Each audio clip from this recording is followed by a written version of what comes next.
I don't know what happened in the past little while where everybody's all of a sudden hating on beef tallow in terms of skincare.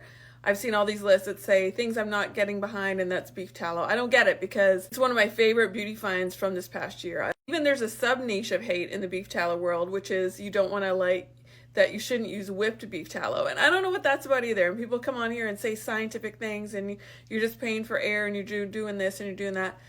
I'm just going to say pshaw to all of y'all because I love beef tallow as skincare, and I particularly love whipped beef tallow as skincare. So it's one of my favorite things. It's my first layer that I put on when I get out of the shower every day. It just is absorbing and hydrating, and I don't know exactly what people are expecting it to do, but I'm expecting it to moisturize my face, and that is pretty much it.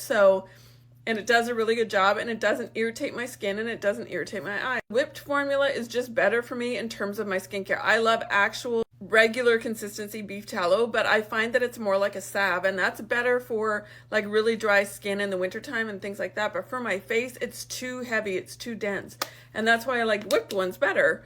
So I don't know why there's so much hate of that going on, but I love to try new ones. This is a new one that I just got in from Wild Naturals. And it's a whipped beef tallow. Here's the consistency of it. Interestingly, it has frankincense, mucuna honey, and chamomile in it. So that's a first for me. But I love to try out new ones.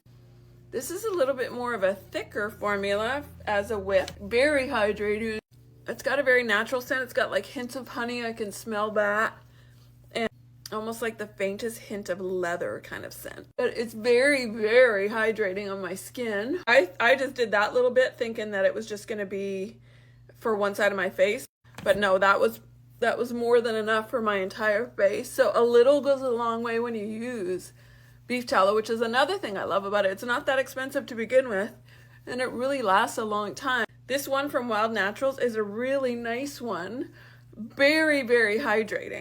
Easy to rub in. It kind of melts into your skin. That's how it feels. Another great thing about beef tallow, especially for mature skin like me, is I love, if I have excess that I haven't used on my face or I'm just going to use a little bit extra, is it's amazingly incredible on my hands. And I try to moisturize my hands whenever I moisturize my face, because your hands need it, and I wash them 80 million times a day, and we all know that shows age so quickly. That's another great quality that it has to me. So I'm not jumping on board of the hating beef tallow train. I am solidly on the beef tallow train, pro beef tallow. And this latest one that I'm trying from Wild Naturals, definitely off to a really good start.